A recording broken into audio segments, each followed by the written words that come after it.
Hello, good evening. My name's Richard. This is Over and Over Again. It is Tuesday. It's actually Valentine's Day, and we're doing what we love to do, which is talk about Arsenal. So for the next hour, a couple of hours, we will be looking back at the game against Brentford at the weekend, not the result we wanted. Of course, a few incidents to talk about in that game, I'm sure. We've got another slightly big game tomorrow, haven't we? Manchester City visiting the Emirates, of course, so we'll look ahead to that game.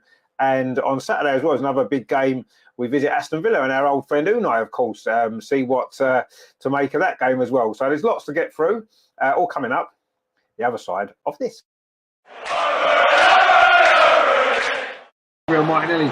It's now with Granit Xhaka. Is it going to be the third goal? It is the third goal. Granit Xhaka with it. That seals it.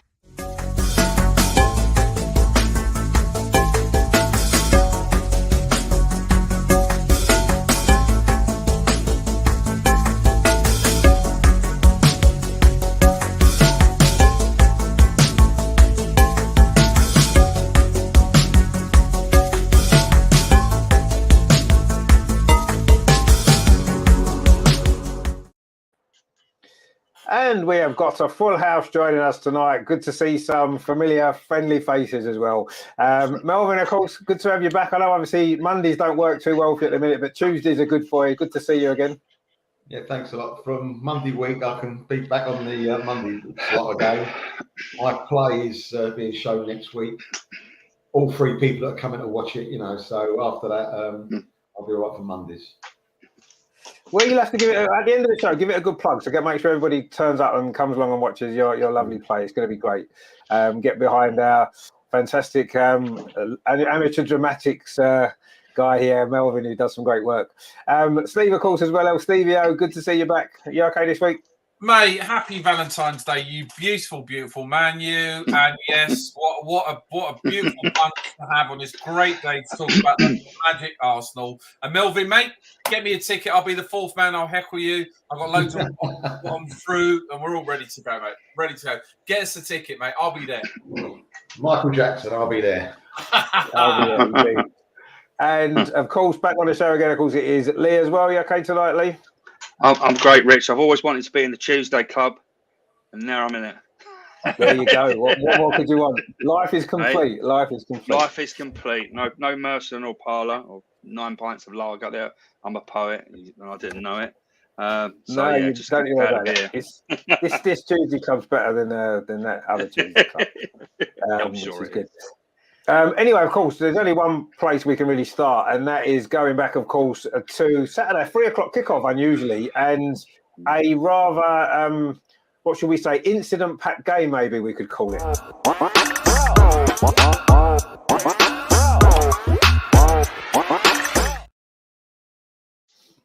I mean, there was obviously some good aspects to the game and some not so good. I thought the performance was not as the level that we've got used to this season, especially at home. I thought we were a little bit off it, maybe a hangover a little bit from the Everton game. And Brentford were very good, I thought. I mean, I wasn't feeling too great over the weekend, and I did watch the game, but I maybe wasn't totally focused on it at the time. I've watched it back since. And yeah, we didn't play particularly well. Brentford had a good performance. I was expecting them to, because they're unbeaten in now 10 games. And you can see why, because they've got a system that works. They've got some good players. And really, despite all the controversy over their goal, which we will talk about, I thought a draw was probably about as much as we deserved out of the game anyway. And we can complain about the referee all we like, and I'm sure we will. But ultimately, we didn't do enough on the day to win the game anyway.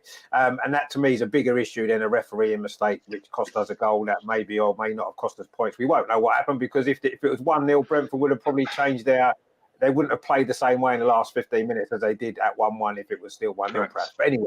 Yeah. I mean, Melvin, what did you make of it? Because, I mean, obviously, we look as though we've just slightly lost our way in the last couple of games, haven't we? That the spark's gone, hasn't it, shall we say? Yeah, I think teams have probably learned how to play against us, how to nullify us. They've learned that, and we haven't changed with it. I think a couple of reasons. Number one, we do miss Jesus, because in my opinion, Martinelli is not the same player without him. The two guys switch all the time. At the moment, all Martinelli can do is go down the flanks, and he's got one channel. with Jesus, there's got the old interplay, and they don't know More where movement. and his confidence has gone. Even against Newcastle, even after about 10, 15 minutes, if you notice when he did cut inside a couple of times, he didn't even shoot. He didn't have the confidence. That confidence has gone since Jesus is not in the team. That's obvious. Also, it's so difficult. You're watching it and you know what's going wrong. And my biggest disappointment from the game, the referee or whatever, the VAR geezer or whatever it is, take that out of the equation. They were probably one of the best teams I've seen at the Emirates, Brentford, for a long time. Yeah.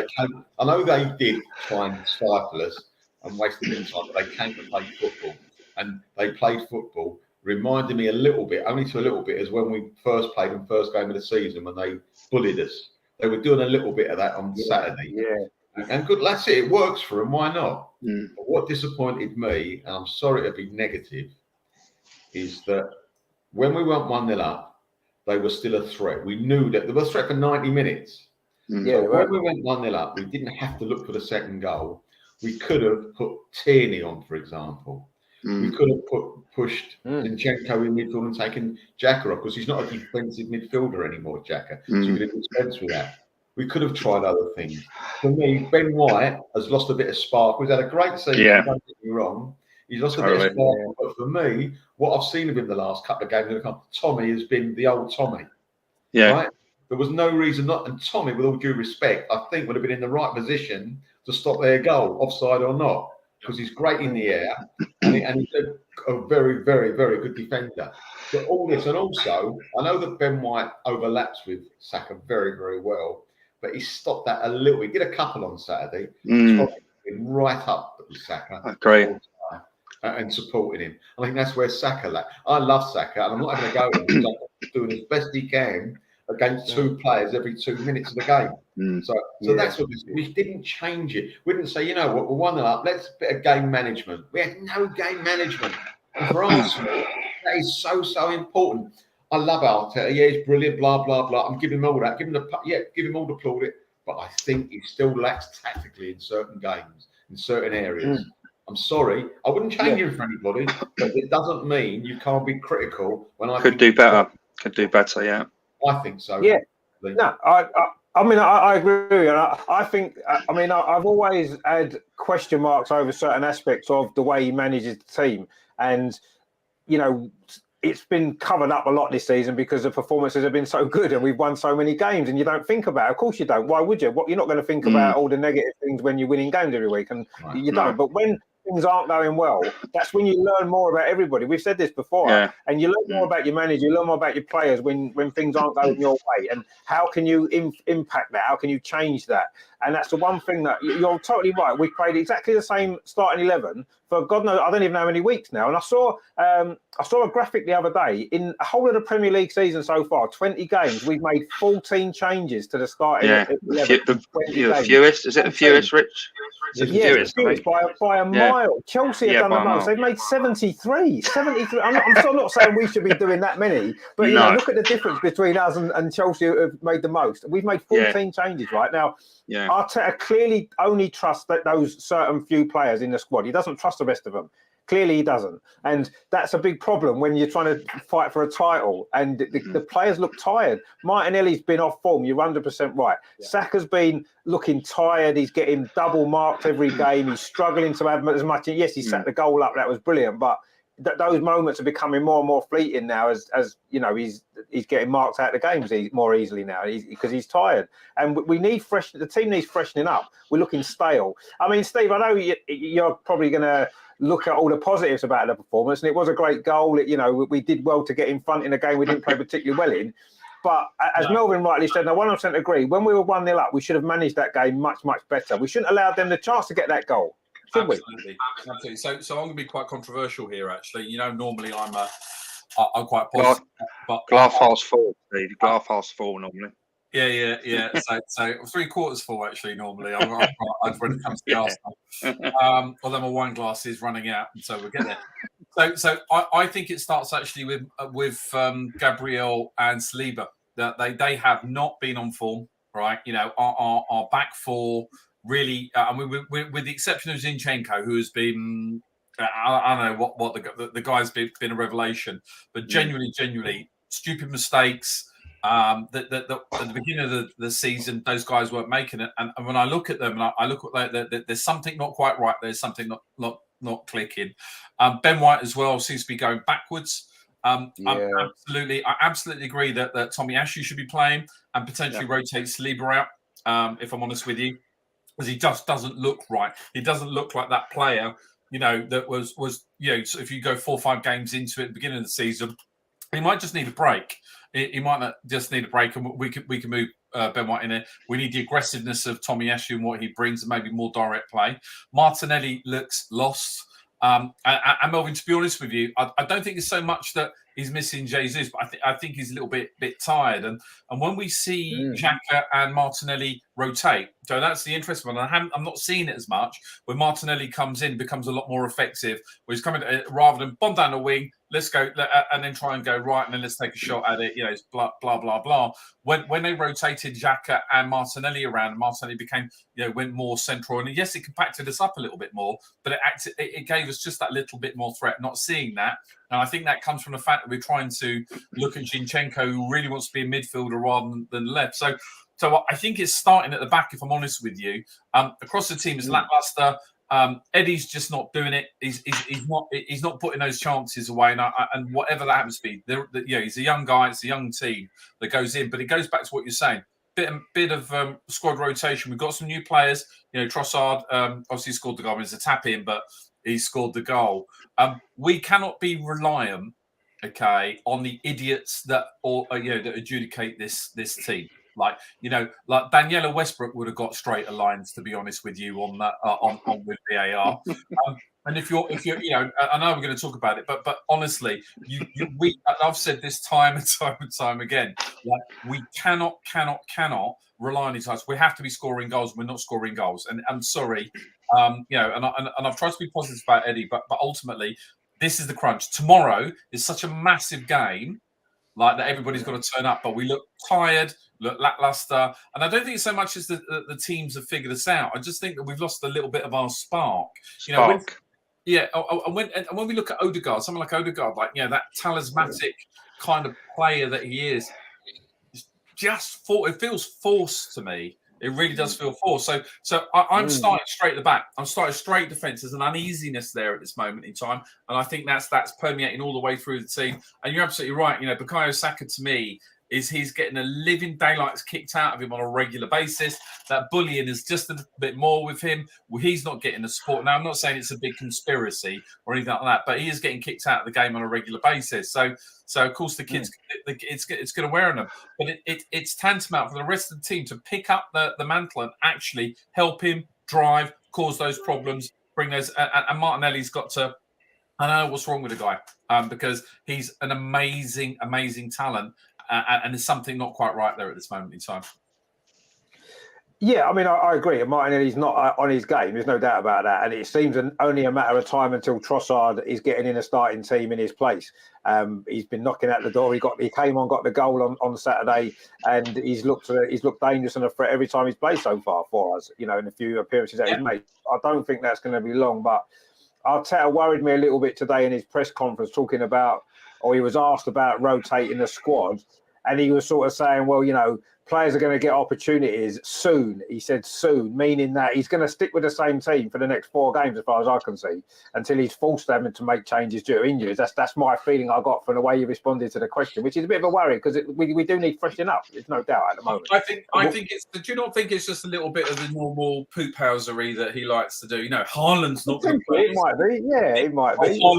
Haaland's injured. He's definitely not going to play. BS. Well, I don't believe any of that. Yeah.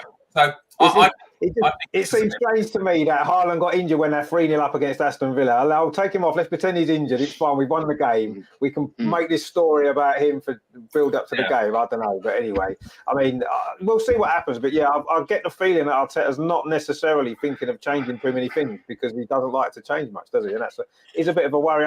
I mean, Lee, what did you make of the performance on Saturday? Because, following on from Everton, he kept the same team and we played the same way and we got almost the same result, slightly Yeah, better, I mean, but not really when we're at home. I think that's it, Rich. I think it is. The headline would be flogging Plan A to death, right? And just crossing your fingers. Plan A is going to work, and we're starting to sound like a record got stuck. And I think I kind of agree with the points Melvin and Steve's made. I'd say it's probably 50%. Melvin's point that we haven't got Jesus. When you got someone like Jesus who's so tricky and his movement's so good, and he's such a dangerous player, if you're a defender, you're so worried about Jesus is doing. It's giving Martinelli more space, right? But we haven't really got that. Eddie kind of ambles about, and he works hard, definitely works hard, but he obviously is nowhere near the quality of Jesus. So consequently, as a defender, you've only really got to worry about Martinelli and what Martinelli's going to do. And then to Steve's point, Martinelli's lost a lot of his confidence. It's just not happening for him. So he's struggling. He's labouring. And again, I agree with the guys on the right-hand side, right? Now, Ben White's been pretty solid. You can really dig him out. He's not really let us down, but we're trying to use him to overlap. Now, correct me if he's no Lee Dixon or he's no Tommy, right? And if we're playing that way, time and time again, written down in my notes, I was up in the North Bank, right? And it was like every time that overlapping ball come through, he run down and he lifted it. And we were doing it I think Sinchenko had done it from the left. We kept lifting it into the box. The only time we hit it hard and low across is when we scored. So there's two balls that you do. When you hit the byline, you pull it back for an absolute sitter. Brentford did it, they hit the bar. Or you drive it hard and low. They're the two hardest things to do. The easiest things to do when you get that ball, so Saka stops and he knocks it down the line, Ben White runs, the easiest thing to do is just to lift it. And the problem is, last time I looked, we never had Frank Stoper or Ian Wright in the box. Right? I can guarantee you that, and they were doing it all game. And the minute the ball went in the air, I could have gone and got a burger because we weren't scoring. Because we just don't have that body in there, that kind of that poacher, or as I say, we don't have a Frank Stoper waiting just to knock it in. So we're flogging a dead horse. Sorry to interrupt, Lee. That's a lazy ball, in my opinion. Melvin. It's to my point. It's lazy because it's easy. It's a skill. Thank you. You overlap, you run. You think, right, okay.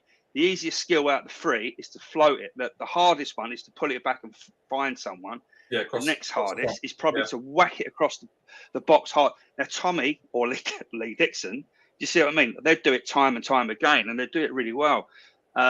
So for me, Ben, and I think Steve, you said, or maybe it's you, Melvin, Ben's just dropped off, and he's not particularly let us down, but you wouldn't use him in a million years as an attacking, overlapping fullback, would you? Not in a million years. So the other point I'd made was, what was it? Yeah, I mean, I think personnel-wise, I think Trossard's nailed on to start tomorrow. Nailed on to start. I don't think he is. I think he's, Rich, just let me finish, Rich. I think he's either nailed on to start on the left, and I know you're thinking, no, Lee, he won't change it. He's going to stick with the same. I think tomorrow he's kind of run out of options for me because Martinelli not been terrible, but he's been 5 out of 10 too many games. So for me, he's going to come in on the left. If Arteta really was a gambler, and we know he's not, he'd keep Martinelli and he'd put Trossard down the middle. Yeah, that absolutely. Right, go for it.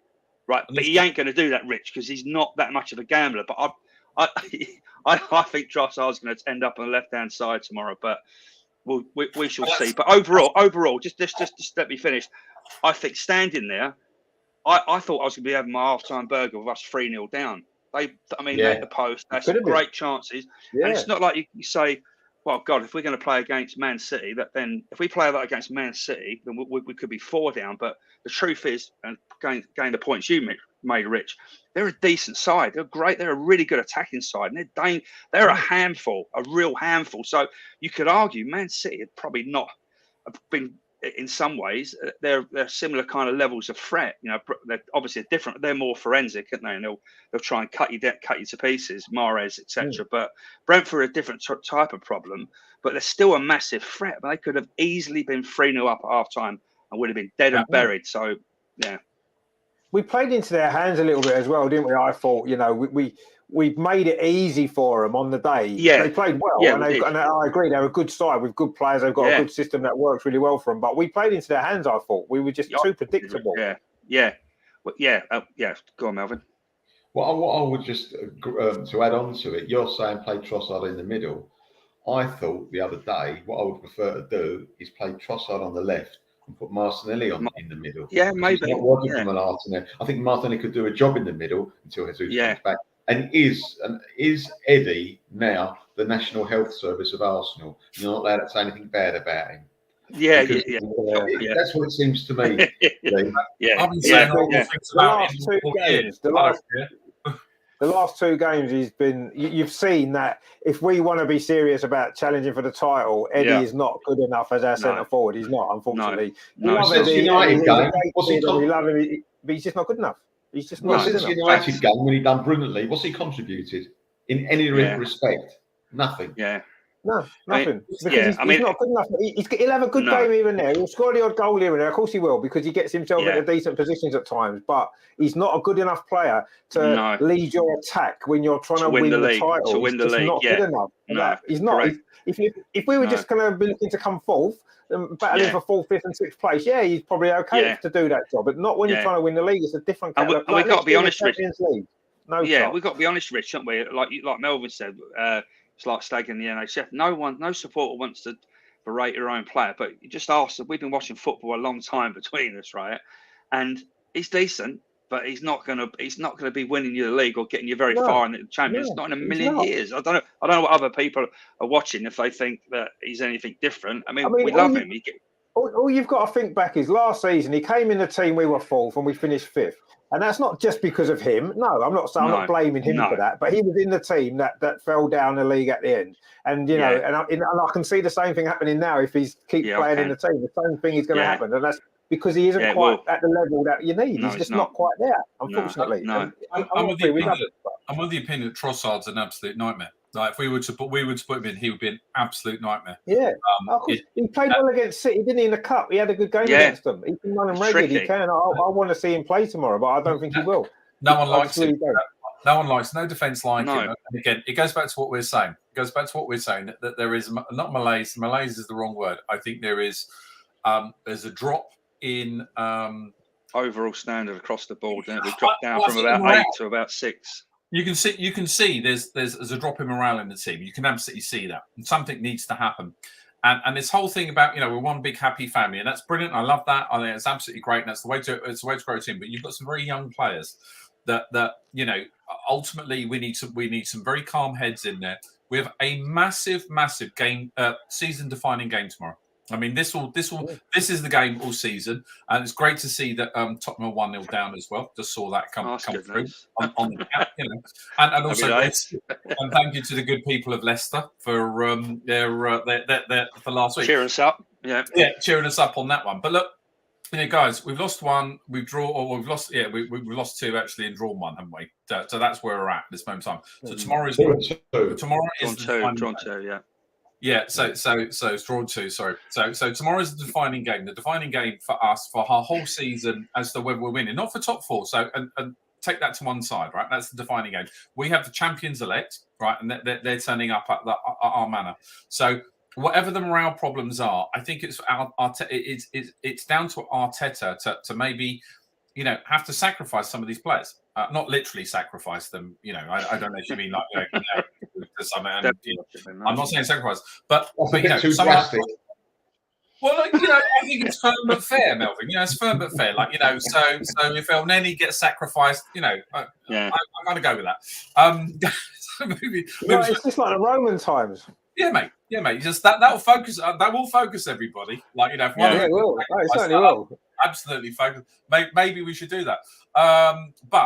Squid Games. Maybe I'll back it up. Squid Games. You got to keep focus, haven't you? Otherwise, that's it. You got a cruise ship. That's it. He's just eviscerated. Let's get him eviscerated. I think tomorrow is all about it's a case of going for it, right? I don't particularly think it's a game we have to win. I think it'd be a massive shot in the arm that we do. But I kind of do think we need to make this change tomorrow with Trossard and maybe either Trossard in the middle or Martinelli in the middle and be bold. And I'm kind of you know, I want to believe Arteta's brave enough to do it, because I think it's really needed. If we turn it, if that team comes out and it's exactly the same, I'm not going to be massively enamored with our chances of winning, because I don't think they're no great shape, City, at the back. We can definitely get them at the Emirates. So I just think it's all about mentality. But we don't lose. I mean, I'm going to go half glass, half full. A draw is not the end of the world, right? For me, there's so many games to go, and I don't believe it. I don't believe it's season defining. I really don't. Having so many title run-ins over the years, it always makes me laugh with even 9 or 10 games to go when people go, well, that's it. The 7 points clear. It's all. No, it isn't, because you get to the last 4 or 5, as we all found out in '89, right? Wimbledon and Derby, it's never over till it's over. And those last 5 or 6 games, suddenly you're playing with concrete boots on. So there's still a hell of a long way. Of course, you don't want to lose. You know, a draw out's not the end of the world tomorrow. There's so many games to go. So I won't be throwing myself in front of a bus I might do if we lose, but if we draw, it won't be the end of the world. I agree. There's so many games left. It isn't the end of the world tomorrow, regardless, win, lose or draw. Nothing's decided tomorrow. There's 18, 17 games left afterwards. So, of course it's not decided tomorrow. No. But, we've had some comments coming already. Terry's in the chat as always. He says, good evening, Richard the Drone. Yeah, I was out of my drone today, actually. Magic Melvin, Steve and Lee. Colonel's in the chat as well. How you doing, mate? Good to see you. Loki as well. As always, good to see you as well. Mark, so he's talking about Martinelli there, says, isn't trying to take on the guys on the outside anymore. No, it's confidence. It's a confidence. Terry said, we need to start the game with 11 men. We can't keep starting with Eddie. He's not good enough. We just sort of mentioned that. Mark C makes a good point. Ivan Toney is someone I wouldn't mind us buying. I mean, that was one thing that really shone through, didn't it, on Saturday? The 2 centre forwards. Arsenal challenging for the title with Eddie Nketiah as their centre forward. Brentford, their second season in the Premier League, have got Ivan Toney, who would transform us. He would transform us, wouldn't he, Ivan? That's the way he played. He would, and the other fella, Rich, and the other forward. Everything, He's a goal for it, and I mean, I don't know. What's his name? The left footer. We're not going to buy the left footer they got. I can't think of his name. Terrific. I think he's fantastic. I mean, he really is. He's good as well. Such a handful in that first half. I mean, he created, most of the damage up front. He was backing into the defender. Yeah, he should have stood. Yeah, of course he should. It wasn't a foul. He slipped over, didn't he? No, it wasn't a foul. Of course he did. Yeah, but you look on Twitter, everyone's conveniently forgot that. Of course. It is, Lee. You got to say it. Of course it is. It is. Sometimes it makes me laugh. All the complete. It's corruption. This, that, and the other. All right, okay. It's incompetence. No, it's massive. These guys, these sort of guys are earning an absolute fortune, these refs, right? And they're idiots. They're absolute idiots, right? Look at Chelsea, look at us, there's a whole load of them. Like, you give them one job, right? So seriously, let me just kind of work my way through this. You got one job. One of them is to put a frigging line, right? Here's a picture. I'm going to put 2 lines. With a computer, I'll show him how to put the lines on, right? And you look up the whole thing.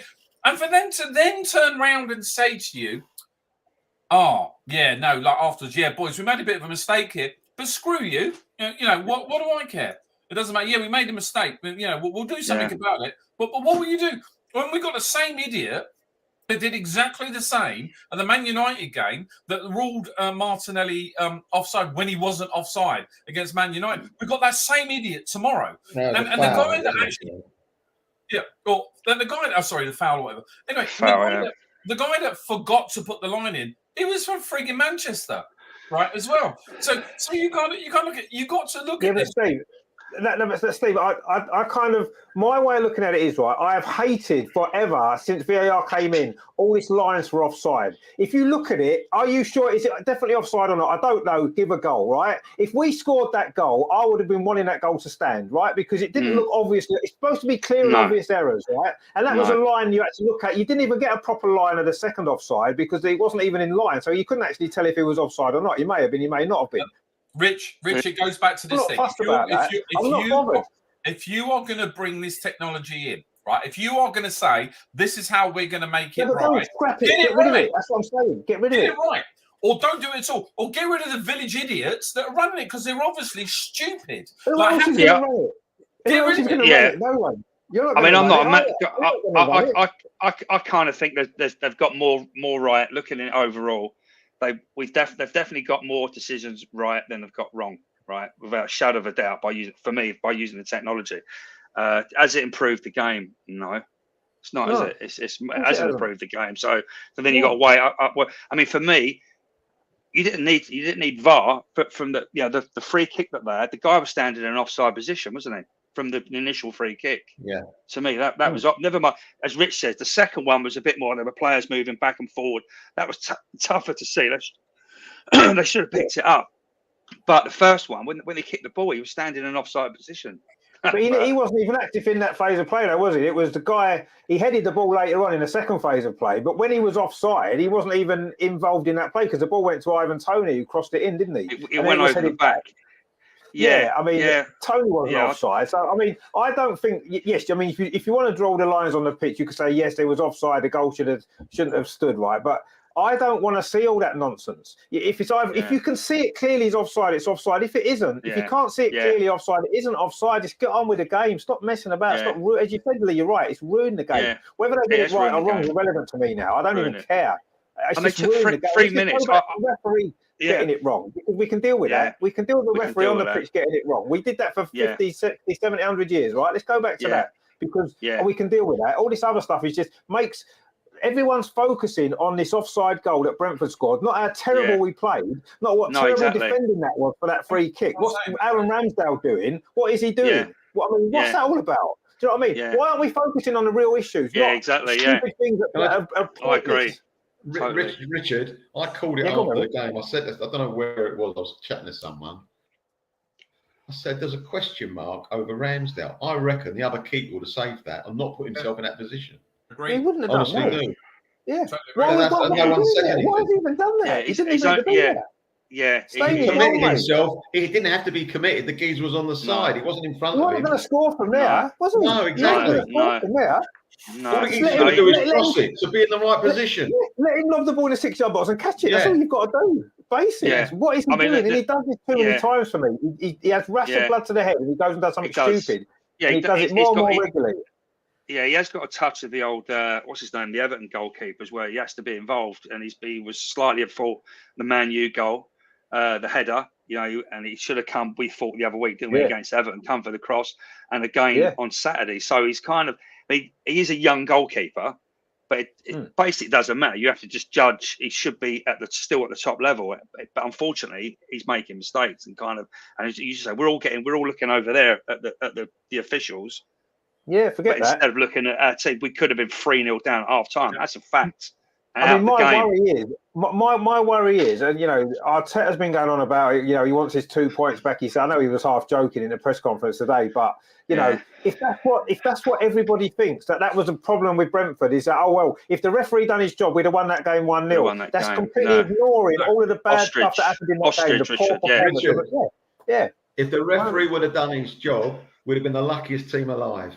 Yeah, we would have been. Of course we did. We didn't deserve to win that game. Absolutely no chance. Brentford was better than us. Not upset with the officials, but at the end of the day, we would have been very lucky. I'd have got out of that and gone, you know what? I don't know how we won that game. Well, as you say, I don't think anyone's even mentioned. On Match of the Day that the Brentford goal that got disallowed when there was nothing wrong with it. It was just glossed over, wasn't it? Well, even our poor performance has been glossed over. Everybody. Totally. No one wants to focus on it. Everyone wants to focus on a line that wasn't drawn on a screen. Who cares? Not why we didn't win that game. We're not glossing over it. We're more matte. No. We're more a matte finish rather than a gloss finish here, mate. No. We're not glossing over it. No, we have had some bad decisions over the years, but I still. Is there really? Does anyone really believe in this? I read about a conspiracy theory, but no. I watch other games and I see teams being robbed every week. Yeah, maybe not so much. I'd say Man United at home and Liverpool. But we don't care about them though. The thing is, we don't care about the other. We see them every week and we don't care, but it happens to us and we care, so we think it's worse because it happens to us. If it isn't worse, it's actually the same. They're terrible across the board, all of them. course they Just are. get Yeah. it. I'm The not. game before I'm us. slightly. So- My pendulum slightly swings a little bit against what you two are saying. Perhaps it's not. I just see. I could pick out things like I've never seen a geezer booked twice in 30 seconds to be sent off ever. Oh yeah, yeah. Well, no, Yeah, I've you're never right. seen that. Get me? I've never seen a geezer. Martinelli of Wolves. I went to Aston Villa a couple of seasons ago, where a geezer kicks our geezer in the knee behind him, and he gets sent off. And we have a penalty. Wolves. Wolves, away. it was. Wolves, yeah. That was to me. It's like what did he supposed to? He kicked him back. Yeah, you're right. Things like that. But I'm biased. I admit. That's Yeah. what I'm an Arsenal supporter. Melvin, I'm biased. if you watched, if I sat you down in a room for 4 weeks, right, and said, right, for 24 hours, you're going to watch all these games over the last 5 years, you find instances like that in every single game, but you only care about Arsenal, don't you? And I'm not saying you're probably rightly. You're not. I'm not. Yeah, you're kind of. You've kind of got I sat that. you in a room for 8 weeks, you would never find a penalty given away like that. That one, David Luiz. I'm sorry. Yeah. That was a bit strange. No, you're right. I don't think you would. Twice in 30 seconds. Yeah, no, you won't. That's never happened before. You're right. I can't remember one off the top of my But head. there's been other decisions in other games that equally hasn't happened. It hasn't happened to us. It hasn't happened to anybody else. That's been bad. Listen, we're not the only team that has bad decisions. No. Look at Chelsea the other day. That was the disgrace. That was. And also, you're blaming the ref. Steve's blaming the ref, and he's right. But you've got to blame the geezers with the monitor. They've got one job. Yeah. And he saved it with his aim. Yes. I'm not The referee blaming may the not ref. have seen it. But he's got the Yeah. set in front of him. Melvin, He's got a I'm with window of 5 seconds. Listen, Watch what happens here. It's going to touch his aim. And that's it. They still don't give it. I'm not blaming the ref. Seriously, I'm not blaming the ref. What I'm turning around and saying, is, listen, you're the adjudicators, right? You're the one that comes up with these ridiculous rules and these ridiculous systems, right? Yeah. Just do them properly, right? If you can't put the lines, and Rich, it's not about the line. It's not about the lines whether it's offside or not. If that is the rules, right? You have to put the lines in, right, and have a look whether somebody's offside. Then do it. It's not. Yeah, I know. I agree. Yeah, I know you should do it. Get personality across the referees, so that sorry, man. Just quickly. Get a level of sort of performance across those referees, right? That are relevant for the most exciting and most expensive league in the world, right? The best performing league. Get the officials that are actually good enough to do standard, it. yeah. These idiots. I agree. I agree with you. The referees are terrible. I agree. Yeah, go on, Melvin. Bits. First one, I don't agree with the law that it's got to be a what's that phase. thing with Different phases. No, it's complete and obvious mistake. Forget about that. Clear and obvious. Yeah. When they see it on the screen, they see they give what they see, not what the referee half saw. Yeah, that's a get out for the referees. What's that expression? Something mistake, something or obvious mistake, right? Clear and obvious. Clear and obvious. That's it. Thanks, Richard. But number two, what I would get rid of as well, I would not have anyone in that VAR studio that knows anyone that's a referee. Yeah, exactly. It should be independent, objective. If that means, and every country can do it, but we're the worst, to get referees from other countries to do it, because otherwise it's a conflict of interest. How can you have a go at a ref, slaughter a ref, tell him what a mistake you made, we've got to change it. And you're working for him with him on the pitch next week or the next game. It's not right. No. And they're all under the same umbrella. Therefore, they all know each other, and it's a bit obvious, isn't it? It's obvious. As Steve said. Yeah, Steve said, Melvin. Arsenal. They just bend. No. It's an obvious. It's just an obvious flaw in it. With all the money involved, why would you have this like? You're the referee, Melvin. You got Richard, like your mate, is the running VAR. Richard sees something and he's thinking, "Oh God, I really want to back Melvin up," but he's kind of got that wrong. I'll back Melvin up. It's human nature, isn't it, to back up your mate? You mustn't do that. It's a conflict of interest, surely. Yeah. You're right. It is a conflict of interest, but I mean, it is a tricky one, isn't it? I mean, to get referees in from other countries, maybe that's the way forward for VAR. But in every other country, VAR works well. It's just here that it seems to be an issue. And it is the one thing in common with that is our referees are running it, and they are all useless. Every single one of them. Are they useless? Are they corrupt? We don't know. But we've got to stop. We've got to stop worrying about them. We've just got to. We can't keep blaming them for our mistakes. as well. Yeah. You know, we had 2-3 opportunities to clear that ball against Brentford and we didn't. And everyone's blaming the referee for not drawing the line on the. Yeah, he should have drawn the line. I agree with Steve. It's his job to do that. He should do that, and he should be fired for not doing it. But that isn't why we didn't win that game, is it? Let's we were second best. What happened was when he got home, he undone his pocket. He goes, "What's this ruler and pencil in my pocket? What did I have that for?" Yeah. I don't know if I think technology's moved on slightly from pen and pencils, Melvin, now, but we get the idea. But yeah, no, I mean, you're right. I mean, it's his job. He should have done it 100%. Of course he should. And he didn't, and he should be sacked. But he won't be because, like you said, they all stick up for each other, don't they? They're not even allowed to come out in the press and speak about it, are they? So we know where we are with them. It's, they need to be more transparent, and they're never going to be. So there's so many problems with refereeing that we could go on about that all night. But I don't want to focus on that too much because that isn't the reason why we only drew with Brentford, is it? We didn't perform. No, we didn't perform. You're right. You're absolutely right. We've got to take that on the chin. And as fans and as a team, we've got to realise, just how bad we've been over these last few games and how important tomorrow's going to be. Yeah, no, exactly. I mean, we can't focus on that because if we do, we're going to lose track of what's important. And Terry says, why can't we play Trossard, Martinelli and Saka across the line? Yeah, we're into that. Why can't we? I don't know. Three good players. He'll tell you why, because he doesn't want to. That's the reason, the only reason. Mark, he's made a good point here, maybe similar though with the referees. It's slightly off topic, but when's the last time we won a penalty? Well, we've only had one this season, haven't we? And that was against Liverpool, wasn't it? Chelsea? Who was it against, Rich? Liverpool at home. We won 3-2. And that one, to be fair, that wasn't even a penalty. It wasn't even a penalty, no. No, it was the old classic. Oh, he felt a touch. You got to go. And it really winds me up when pros say, well, you feel the touch, you got to go down. So what you're saying is, right, you've got to cheat. And that's great. Rather than a bit, this does my head in when people go, so many people, fans, players go, yeah, you felt the touch. So that's what you should know. The referee should be able to judge, right? Is like the Kevin De Bruyne one when he got slightly touched. Is that 14-stone athlete, right? Is he going to go down like he's been shot when someone taps his ankle? No. But he felt a touch. So you got, you got Shearer sitting there going, well, it's a professional game. No, it's cheating. It's cheating. That's Shearer, isn't it? That's Shearer. That's what he used to do. Yeah, so, but hang on. That's not turning around and saying, I've got 25 million in a Gibraltar bank account that I forgot to pay my tax on. That's cheating as well. It winds me up, Steve. It's the biggest thing in the game that winds me up. Oh, and so many players say, well, what are you going to do? Your teammates will have a go if you don't go down. What if you don't cheat? Are we just going to accept we're all going to cheat? Is that what's going to make our game? Harry Kane does it. Harry Kane does it. What makes it worse, How many penalties we had against them? What makes it worse is that a lot of players, especially Saka for one, stays on his feet, and the ref will not give him a penalty ever. Yeah, it does. So, good point, Melvin. Very good point. Yeah. That's the opposing argument. I get it.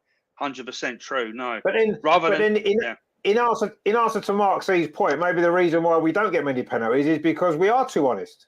I agree with you, Lee. I hate all the cheating. I hate all that. It's one of the worst things about football, and it needs to be stopped. Referees need to send players off straight away. No booking them, send them straight off, and then they'll stop doing it. It's a mentality thing, isn't it? But while things are like they are, if we don't play the game, we're not going to get the penalties. No, exactly. It is, without saying it, but it's more of a South American and Latin thing, right? Hence Jesus hitting the deck, right? It is, and whereas Saka is just trying to stay on his feet. He's got a player holding on his arm, hanging on his shirt, and he still carry on. Jesus, Liverpool, tap of the ankle, straight down the deck, wasn't he?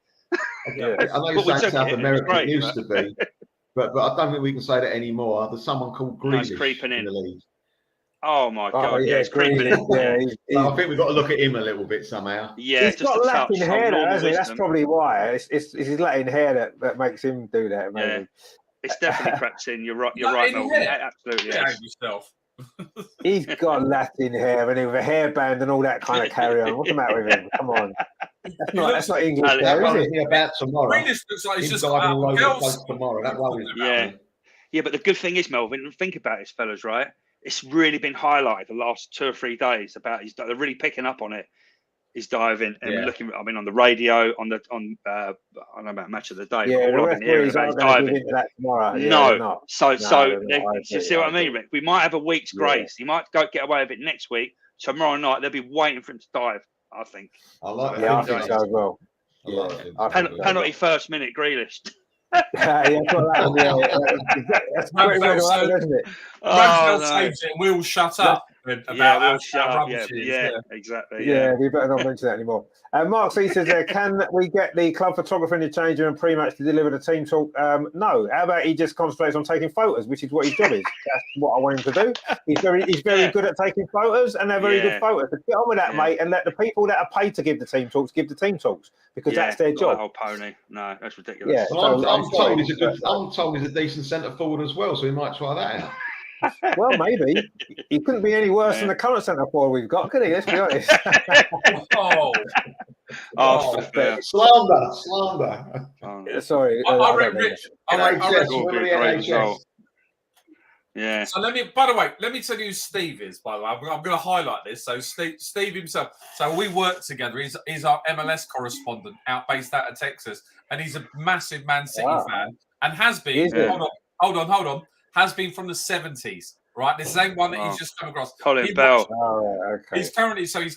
I know he's working. I know nobody at work's going to be watching this, but he's working right now, and I know he's on the call. But he's also watching the PSG game as well, so the Champions League, and he's listening to us, and he's working. So we got a nice easy job, but he's got by the sound of it, old Steve-O. Mate, he's got a brain the size of a planet. He's got a brain, and he's got his original 70s Man City kit. Like he doesn't fit in it anymore. But he definitely can I tell a story? Richard, can I tell a story about a personal story with Man City and me? My son was a great City player, right? Yeah. When he finished his career, he done made to measure shirts. He came down from Manchester, went all the London firms where I worked, all the different firms. And one guy knew him. He said, I've got Mike Summerby coming down. He's going to do shirts. Who fancies a cut? Oh, well, I fancy one. It's in the good old days, right? Good old days. Anyway, so we're all queuing up. I go into the room. He went, right, lad, what do you want? I said, right, puts it around my neck, my chest. And he says, what do you want? I said, I'm like this with my arms out. I said, I want a red one with white sleeves. He says, you can F right off. Did he? Oh, I love it. He did, and he didn't say it. He didn't say a either. Wow, brilliant. That's a great story. That is brilliant. Well, anyway, that's slightly off topic, but very. Sorry, what are we talking about? Yeah, it was really good. John's in the chat as well. He says, hello to everyone, and to you, Richard, just tuned in. No, good to see you, my friend. Hope you're doing well. And Steve, obviously Steve's mate Steve says, if you're going to make a change, I would put Zinchenko in because he knows the City back four and potentially where to go. Well, he's been in already, so that's not really a change, is it? Because he's been playing for the last 25 games. So maybe that's not a change, him up is it? a little bit. No. I wonder if he's going to have a fight with Kyle Walker at the end of the game again, like they did the other week. That was quite funny, wasn't it? I don't know what was going on there. Was that real? Or was they messing about? Or what? I don't know what was going on there. I don't know. I'm not sure. It looked a bit edgy. It looks a bit strange, didn't it? Anyway, John says there seems to be a lethargic look as how we're playing. Yeah, you're absolutely right. There is at this moment in time. It's just not quite happening, is it? Mark C says again, nailed on. Mikel will start the same 11 tomorrow. He wants them to play their way out of the ruts that they played themselves into. Yeah, I kind of tend to agree with you. I wouldn't be surprised if it was the same starting 11. I've got to be honest. I wouldn't be surprised at all. I'm hoping there's going to be some changes, but I'm hoping he's going to break. I'm praying he's going to break and just go for the Trossard in from the start. And John says, is anyone wondering? Describe it. Lazy management if he plays the same team again. I think so. I think so, Melvin. He wants to show them love, doesn't he? Like he said against Everton, he loves them more now. They're losing. John says, "Is anyone wondering why Tierney is not being picked to play?" Yeah, totally. Why he's not been, because we said earlier on, he could have probably done a decent job against Brentford defensively, certainly, because he's a really good defender, isn't he? So he is. Very unlucky not to be in the team. Lee, you're all right. What's that, mate?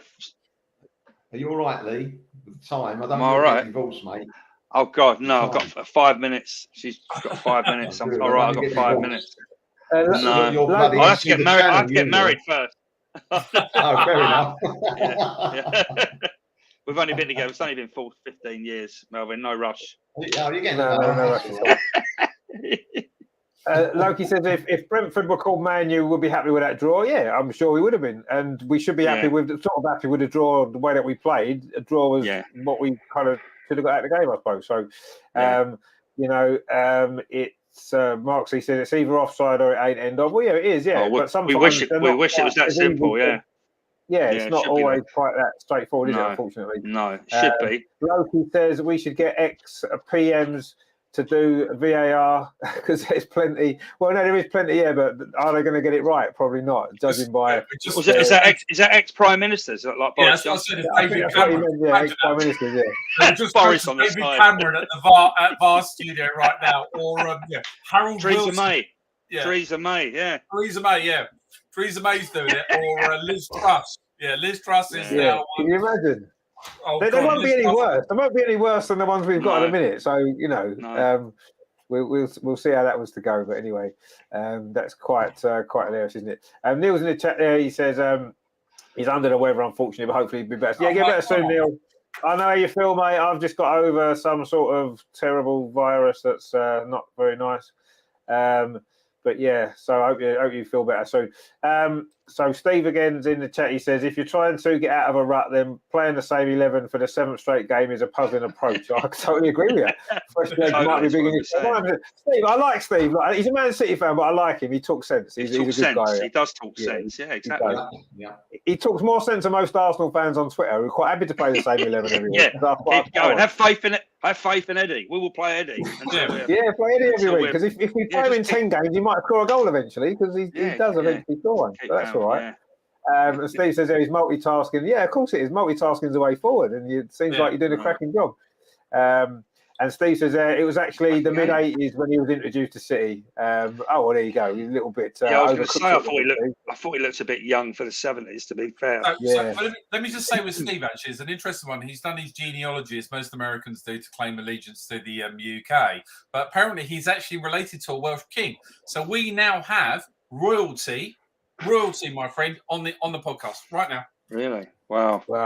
We bow down. We bow down to Steve then, and he said his mistake. He thought Zinchenko being on the bench. Yeah. Well, there you go. You see, that's what being a City fan does to you. You see. But anyway, Steve said he came off the bench in the FA Cup. No, he did. I think he might have come off the bench in the FA Cup game. Yeah, but that was kind of we made a few changes in that game. That didn't count. That's an anomaly. That was an anomaly, that game, Rich, wasn't it, really? We're talking about the Prem, aren't we? Yeah, exactly. That's not going to happen tomorrow. But I mean, talking of tomorrow, we may as well talk about tomorrow.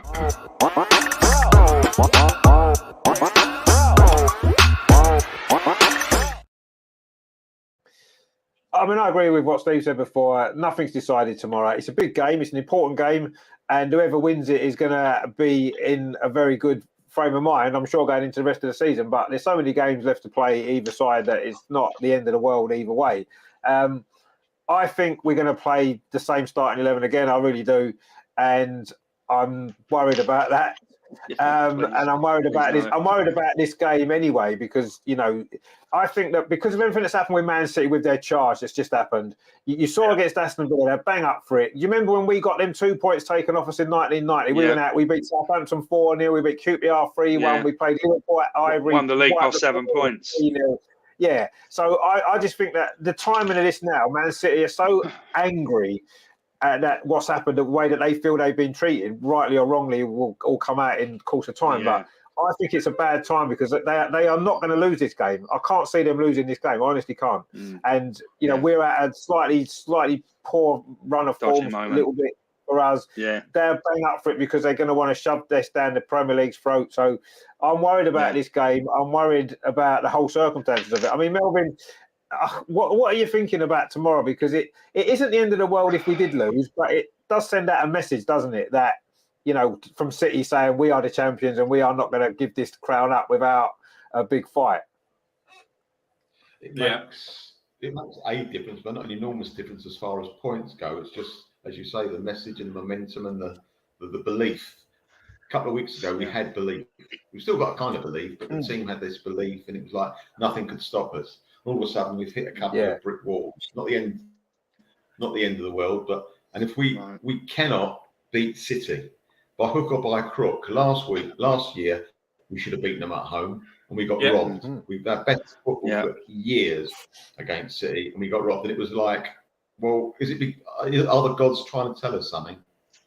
Are we not allowed to beat this team, even when we're much better than them today?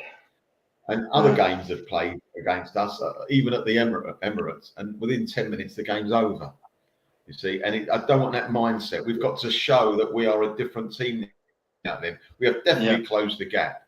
Well, I don't mean points-wise because we're ahead of them, but I'm saying we're actually at a place now I never thought would be at this stage in the process. I thought we'd be miles behind them.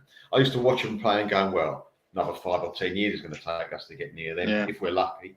Now we're on par, and I don't think it'll. If we beat them, don't think we're going to win the league. It gives us a fantastic chance. All of a sudden, momentum goes again. If we get beat, it won't mean we're going to lose the league because of points, but I think it might destroy a few minds. That's what worries me. Psychologically, tomorrow, such a big game. I mean, we've all been to big games and thinking it's a big game, but really, this is big. Open brackets, closed brackets, big, big, big. Because it's like everything. It's like a cup final of leagues. This is like the Liverpool to a degree. And that's not the last game. When we played Liverpool win the league in '89, that was a defining one. This is not so defining, but it's close as far as stature goes, as far as Lang, putting something down, saying, right, this is a marker down. This is where we are now, boys. We can beat you. We're over you in the league. We're not frightening you anymore. So it's such an important game. I know I don't want it to be that we like a powder puff. There's been so many in the last few seasons. We played Liverpool in the League Cup in the semi-final. Powder puff performance. We played the third team in the Europa Cup when we should have beaten them. We had a powder puff performance. We bottled it. I don't want to see us bottle. If we go out tomorrow, have a go, and we get beat because something happens, it's the post and goes in, the post and goes, or whatever. I won't like it, but I can live with it. If we go out and mentally get beaten, I'll be destroyed. We're in trouble. We're in trouble. Yeah, I agree, and I think that's probably more important in a way, isn't it? The mental side of how we approach that game, because we have. You're right. We've played these big games in the past, and we maybe haven't really turned up and gave a good performance, a good account of ourselves, and we've tended to get the wrong result. And we need to show this season. We've done it in previous games this season. We've rose to the occasion plenty of times up till now, but suddenly now the pressure's a little bit more, isn't it? The pressure's greater now. This game's got a lot of pressure on it. I agree. It's not the league decider. It isn't anything like that. But there is a lot of pressure on us because of the last few results, and we need to overcome that. And we need to overcome a team that are fired up. There's no doubt Man City are fired up at this moment in time because of what's gone on. Loki's pretty confident though. He's going 2-1 to Arsenal. So there you go. Loki's feeling pretty good. Steve's gone for a 1-1 draw. Terry is not very confident at all. He's gone 4-1 to City. Terry, behave. Go, guys. Lead off. He's got his orders to go to dinner. That's fair enough. He's got. It's Valentine's Day, mate. It is. You've got to get your priorities right. He's going to sign an Italian for us, apparently. Yeah, perhaps. Loki says got to be done. Well, yeah, it's got to be done, but we'll see. Neil says nice one, Loki, and then he's having a bit of an angry Terry there. So Terry's changed it to 5-1. No. Mark says Terry, wash your mouth out, indeed. Terry says, Neil, I'm not the same person when you're not here. Well, no, exactly. I don't think any of us are we? Let's be honest. So Loki says City look capable of a shocker this season. Well, yeah, they do, but I don't know. Terry says, sorry, everyone. I just feel if you don't drop Eddie, we don't win. Yeah, I mean, that's a fairly strong point. Steve says, sometimes I think I have more belief in this Arsenal side than you Gooners do. Yeah, but you see, Steve, one of the reasons for that is because it means so much to us that it's difficult to look at it logically. when it's your own team, you can't look at it logically, can you? Because you're too emotionally attached to it. So you'll think with your emotions as opposed to your brain, and that obviously is never a good thing, is it? And that's probably why you probably do have more belief than us, because you're outside looking in. I've probably got more belief in Man City than you have, because I look at Man City and think they're going to win every single game because we're not so attached to them. Anyway, I mean, I don't agree with Terry, actually. I don't think we will certainly not lose 5-1.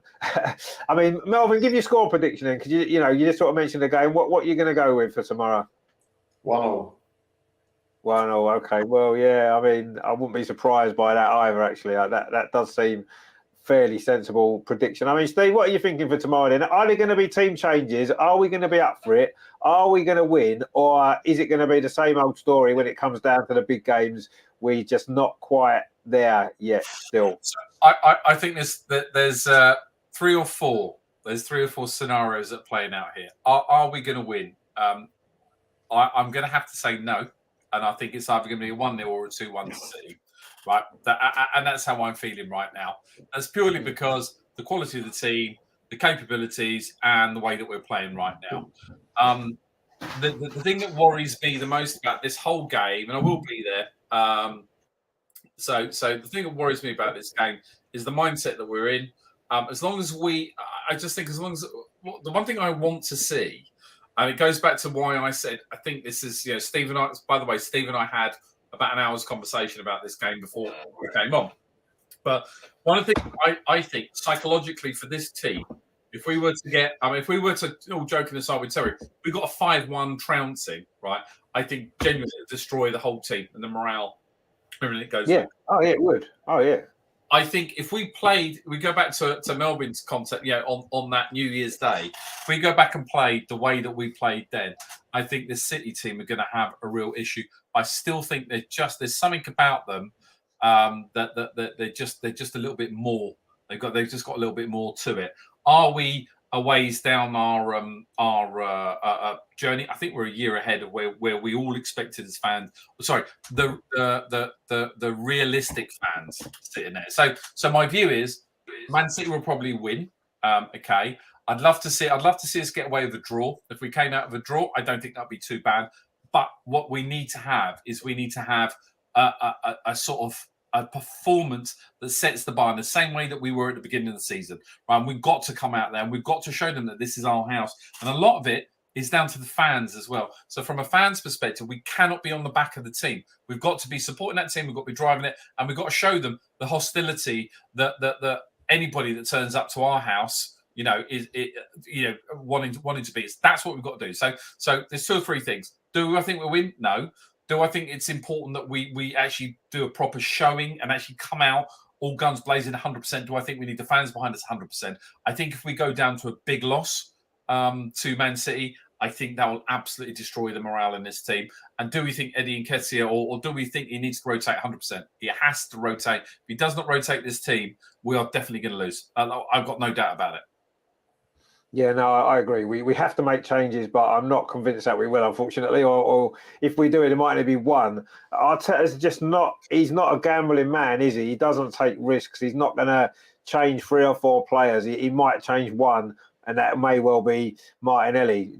For Trossard would seem the most likely, because it's a like-for-like change, isn't it? It's not really changing too much.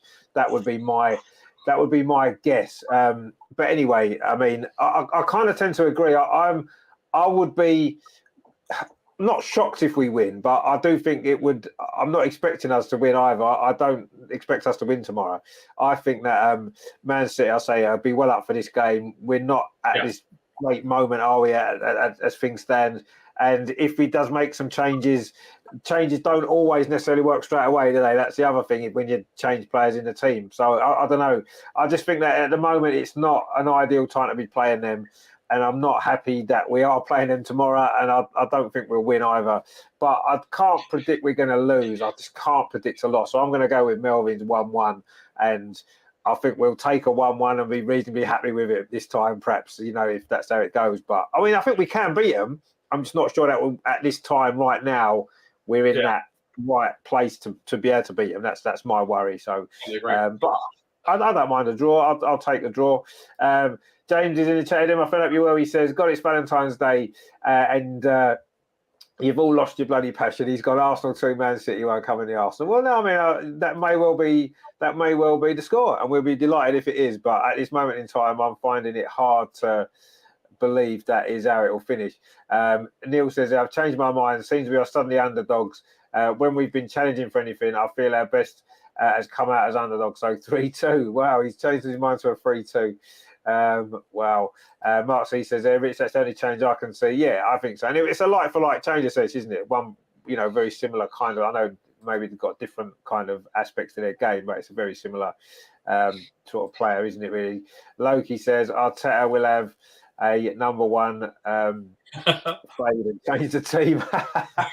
Wow, I look forward to that. Actually, that'd be more exciting in the game, wouldn't it? If he did that to his head, that'd be brilliant. Steve says smart men on the top. Well, of course, a smart man always on the top, Steve. That's how it works. But yeah, we won't mention that. Neil says tomorrow will be the start of a 10-game unbeaten run en route to the title. Well, it may well be. But we shall see. And Neil said we're going to win the league right from the start. So he's not going to change his mind now, is he? So that's fair play to Neil. In fairness to Neil. At this moment in time, I must admit, I'm not really feeling it at this moment about tomorrow. That I'm not confident that we can win, put it that way, as things stand. But as Neil rightly says, sometimes when we're maybe the underdogs is when we rise to the occasion, and maybe that might be what happens tomorrow. But I am going to go for a 1-1 draw anyway, as with Melvin. Phil's in the chat. Phil, good to see you. He says, at our best, we'd beat them, but we need to turn up. I worry that we've been sussed out a bit. Love it if we nicked it 2-1. Yeah, I mean, we'd all love it if we nicked it 2-1. I'm just not as confident as maybe Neil is and Loki is maybe that we will win it. Loki says 11 wins and 2 draws for the title. Yeah, probably. It wouldn't be far off, would it, if that was the results that we get? But have we got 11 wins and 2 draws in us? We'll have to see. Terry says, I think we've been falling apart since losing to City in the Cup, all been downhill ever since. Well, I mean, we've only played 2 games since, to be fair, so it's not exactly a big range of games, is there, to look at? But obviously, we've not done too well since then. No, I agree. Go on, Melvin. I think we might have more of a chance now. I just sussed something out. I'm going to Stockley Park tomorrow about 2:00. And here's my ruler and here's my pencil. So I'm going to leave them that. Yeah. And we might have more of a chance. We are sorted tomorrow. So, Mark C was saying, when was the last time we got a penalty? We're getting penalties tomorrow all day long. We're getting penalties. We're getting offside goals. They're given for us. Everything. It's going to be lines are going to be drawn all over the place. Richard, we don't get penalties. We get fines. Yeah, that's the only penalties we get. Caught enjoying ourselves. Yeah, that's no good, is it? You can't be doing stuff like that. So yeah, I mean, I don't think we're looking too confident for tomorrow, but who knows? As Phil said, we're certainly capable of beating anyone on our day if we turn out and play. But we'll have to turn up and play, won't we? And the last 2 or 3 games haven't suggested that that's likely to happen, but who knows? Maybe we do one. Maybe we do a good performance. Of course, it's a busy week because there's another game on Saturday, and again, it's the crappy early kickoff on a Saturday lunchtime, which nobody enjoys. I don't know why they insist on putting games in. That's not the time to play football at 12:30 on a Saturday. That's the time to be having lunch in the pub, having a drink, and having your lunch. It isn't the time to be watching football. It's not. So don't do that again. But it is going to be a potentially tricky game against our old friend, of course.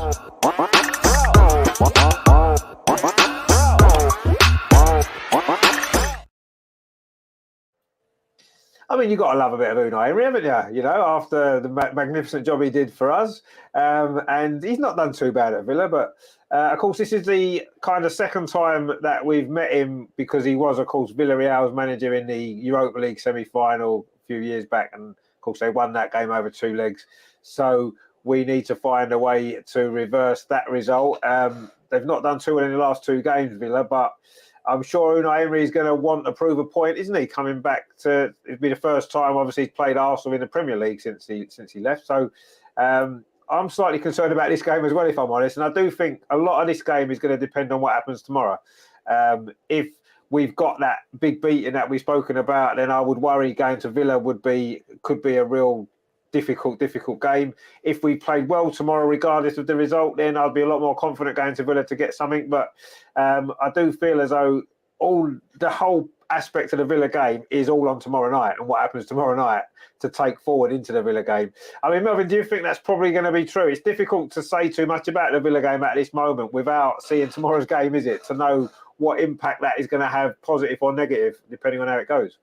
Yeah, that's right. I mean, if we win tomorrow night, I think I fancy it's big time. Oh, by the way, we're seeing two old friends on Saturday, the goalkeeper as well. Don't forget. Of course, yeah. The goalkeeper, of course. Don't forget him. It's such a, like I said, it's such a big bearing. Tomorrow night's game is such a big bearing on the next 6-7 games for us. It really does. You know, we saw I'm not saying it will happen, but last season we had a few injuries, I know, as well, which we haven't got, thank God, this time. But the wheels fell off at the end of the season, and we were a year younger then, I know, and we got a slightly different personnel. But at the same time, you don't want that to happen. You want to suddenly. I don't even want to talk. This reminds me of, like, I'm having dinner, and my wife asks me what I want tomorrow for dinner. I'm going, no, I can't think. I've got to have this first. Then I know I can't think of food. I'm eating this. Let me have that. Let me settle down. Let me see how the land lies, and I'll let you know. You know, if what I fancy or what we fancy, or whatever. I just can't do it. I can't put two games together like this because it's so important, that City game. I can't think of the next game after that. I just can't do it. I've got no idea of making a prediction or anything. It's like a tossing a coin for me, but it won't be after the game tomorrow night. At the moment, it's tossing a coin, but after tomorrow night, then it's not. That's when I can probably have half an idea what I might think. I can't think of anything at the moment. Can't think of it. No. No, I kind of agree. Because I just feel as though everything about that Villa game is going to depend on tomorrow night. So it's almost impossible to know what to expect from that game, other than the fact it's an early kickoff, which is never good, and it's going sort of halfway up north, not quite as far up north as we've suffered on a Saturday lunchtime before. But yeah, the omens aren't great on that side of things. But anyway, Phil says there, who knows what the clowns and VAR have in store for us? Well, who knows? And we can't really worry too much about them, can we? Because whatever they do, they'll do. Steve says at least it isn't 6:30 a.m. for you over there. No, that's true. Actually, it isn't 6:30, and you know, I kind of wouldn't want to. Certainly want to watch football at 6:30 in the morning. But anyway, mate, it's the best. It's the best. That's when you have your chicken, biscuits, and gravy in shots. So we were doing it while we was out there in Texas. Trust me, Steve. Stop moaning. Just man up and watch the game. Yeah, exactly. Yeah, stop moaning, indeed. Yeah. You know, come and live in England if you want normal kickoff times. You know what I mean? Don't moan about being in America. Loki's anyway, I'm going to Loki. I don't want to talk about that. I'm going to a bit of nice ground. That's, I think, the first ground. One of the first grounds I went to outside London. I thought it was magnificent, that place. I just thought it was wonderful. I went my first time there was 1971. We had a replay against Stoke in the semi-final of the FA Cup. My uncle took me. Yeah. It was like, oh my God, like a red brick bit of it. You know the red brick? Yeah. Still there, yeah. How wonderful. I mean, I still think... Yeah, I still think Villa Park is the best ground in the Premier League. I think it's the best ground. I really do. Historically, you know, yes, it's changed over the years. It's not the same as it used to be. We had the whole end, the big terracing and all that kind of stuff. And it has changed, but I still think it's my favourite ground in the Premier League, Aston Villa, by an absolute mile. You know, obviously apart from Arsenal's ground, you know, the Emirates, of course, but the best away ground, absolutely, 100%. I love Villa Park. It is a magnificent stadium. It's a great place to watch football. And it's been a decent enough ground for us over the years. I know recently we've lost a couple of times, but we've generally got a pretty good record there. But it is a fantastic stadium, I agree. And it's normally a good away game to go to, isn't it? So let's hope it's going to be a good one. But anyway, Neil says, I have no gripe against Unai, and regardless of what happens tomorrow, we'll win that 3-0. Wow, okay. I don't think you can say regardless of what happens tomorrow, because I do think what happens tomorrow is going to absolutely dictate what happens on Saturday, 100%. But we'll see. And Neil says, bring us back the points, please. Yeah, let's hope he's going to be a lucky omen for us. Mark C says, even if we draw 1-1 v City, the performance is more important than the result. If we show up and put in a proper performance, it should lift our levels back to where we want. Yeah, exactly. Yeah, I think we all agree with that. And in a way, the performance tomorrow is almost more important, not quite more important than a result, but it's almost up there, isn't it? Because I agree. If we put in a really strong performance, that gives us confidence, then, doesn't it? And that might lift us again for the next game. And that's why I say I think tomorrow's so important for Villa, because that will, if we go to Villa confident, having played well against City, I think we'll tear Villa apart, and I think we'll win that game comfortably. I agree with Neil. But if tomorrow doesn't go too well, then I would worry that Villa would be a disaster, or potentially a disaster. I see it in a different way, though, Rich. I see it in a slightly different way. So look. So tomorrow we've talked about this over and over again. It's like, as I put in the chat, it's a Jedi Master and the Apprentice kind of coming together and going into it. But I genuinely believe Unai Emery and Arteta, there's a bit of beef there. Like, we all turn around and say, "Oh, it's Unai Emery and it's Arsenal going back." Actually, it's Arteta who took his job, right? And that was the guy, that we went for in the first place. I think there's a lot more from the Arteta perspective to actually go in there and absolutely nail him, like to absolutely show why he was taken on as the boss over him. And I think it's more actually from Arteta perspective. I'm not saying tomorrow's not important. It absolutely is.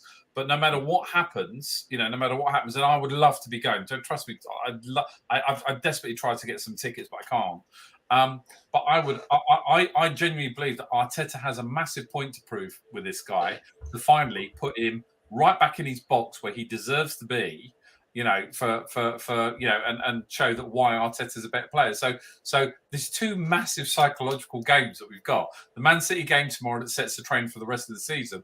But there's this whole piece where Arteta's going to go there. Because if I was, if you were to put yourself in Arteta's shoes, you sit there and say, do you know what? They fired this guy and took me on for this. And I'm going to prove to that guy once and for all exactly why I am better than him and do my job with my team. We're going to batter him. So my view is, no matter how it goes tomorrow, and yes, it will have a psychological effect, right? No matter how it goes tomorrow, there is that grudge piece. And I believe that Arteta is going to be on those boys so hard for these next two games. It's going to be unbelievable. It's going to be absolutely unbelievable on there. So and again, the Twitter army that are all talking about this BS that goes on. For me, if I was in Arteta's shoes, it would be like, I'm going to bury Guardiola, and I am going to absolutely bury, Unai Emery underneath the body of Guardiola once again. That'd be my mindset. Because that is after I've sacrificed Mo Elneny. Is that the Jeffrey Dahmer approach to football management? Yeah, I think that's fine. Like, I think it's absolutely, that serial killer kind of concept is what we should bring as a management mindset to it. So Paul Mo is going to get sacrificed on the halfway line tomorrow night. Love the guy, but and we put a year extension on him, so he's kind of asked for another year. Sacrifice him, eviscerate him at the halfway line, set that straight. Then go in and bury Guardiola, but bury Emery even deeper than that. So I just think I just think, from a management perspective, if I'm in Arteta's shoes, I'm thinking, no, man, I'm knuckle dusting that guy. I'm absolutely going to go to the north. Oh, well, it's not even the north, is it? It's in the middle. It's the Midlands. It's not the north. It's not the south. We don't even know where it is. North of London. That's about all we know. That's as far as we're in North London. There's only one team in North London. That's it, right? That's it. So let's not even go south. They're in that Midlands bit. They're the sort of the filler in the sandwich, as I've heard people say. The brown smelly filler in the sandwich. So I would want to, if I was Arteta, I would want to absolutely go in there and bury Unai Emery and remind him why Arsenal are a bigger club than Aston Villa, no disrespect to Villa, but bury him and let him know exactly why he's one of the better managers. End of story. Again, based on, hopefully he's not too sort of depressed over tomorrow. Yeah, but you see, what's important, isn't it? When you're looking at it from the football perspective, it's important to take your own personal feelings away. Is it? So I can't go there thinking I want to beat Pep and I want to beat Unai. He's got to think I want our team to beat Manchester City and I want our team to beat Aston Villa, because that's what it's about. It's not about whether or not he wants to prove a point to Pep or prove a point to Unai or prove a point to anybody. What's more important is that the players and he's focused on the actual games that we play and not the managers that he's facing. Yes, Unai Emery and him maybe do have some sort of thing because of the situation. I kind of agree. We saw that a little bit in the semi-final, didn't we, in the Europa League the other year? But I don't know. It's so important that we just focus on what we've got to focus on, which is the game, not the manager or whatever it is. That's if Arteta feels like that, that's great. But he can't. You know, we saw too much in that documentary to suggest that sometimes he brings his own kind of feelings onto the team, and he can't do that because that's negative impact, I think, on what we've got to be focusing on personally. But anyway, let's see what happens. Rich, listen, any manager that manages a team, it doesn't matter whether you work in whatever field you work in, the team reflect you as the manager, right, and your mindset. And if you go to that team, like literally, I want you to absolutely tear them a new one and go at them so hard. It's like I'm going to do. Listen, if anyone's got access to Arteta, let me go and do the team talk, because tomorrow I'm going to do the team talk. I mean, beard up, all the boys, or the over and over again boys are going to be out en masse actually. But I would be saying, like, guys, you're doing this for me, you're doing it for you, the whole lot. We've just got to go in and tear them a new one. And it's the same with Unai Emery, honestly, right? And we've got to absolutely humiliate them. But it's every single team. Like, Everton's a great example. Arteta's never won against Everton. Like, why? Why is that? Why did he not beat Frank? The others? What worries me about that, you say that, and he's not beating Everton away. We beat him at home, but he's not beat him away. But it's funny, isn't it? Because do you remember, was it a couple of weeks ago? I remember Pep saying about Arteta saying that whenever Man City played Arsenal, when he was at Man City, whenever Man City scored against Arsenal, Arteta never celebrated. And don't forget, he played for Everton a lot longer than he played for Arsenal. So maybe he likes Everton. He doesn't mind gifting them points because he's quite, he kind of likes them because, like he likes Arsenal. But I don't know. But anyway, I don't think that's really. What am I listening to here? I don't know. He didn't celebrate. He didn't celebrate goals against Arsenal when he was assistant at Man City. That's I've got news for you. If we would have scored against Everton the other week, he would have been cheering, all right?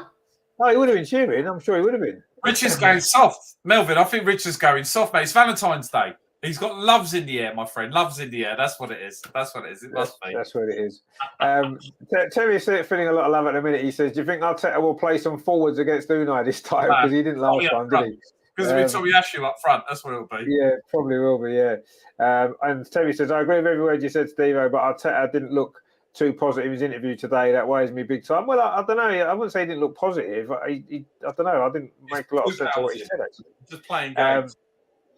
Steve says, are you suggesting an attacking tactical approach tomorrow based on this burying Guardiola bit, or just speaking mentally? I'd say we should just bury him anyway. Like, bury Guardiola, gets buried, with just a big hole. Everybody thinking, what the hell's going on there? Throw Guardiola in and bury him in that hole. Like, bury Unai Emery, bury Man City, bury everybody, bury FC. Let's bury them as well.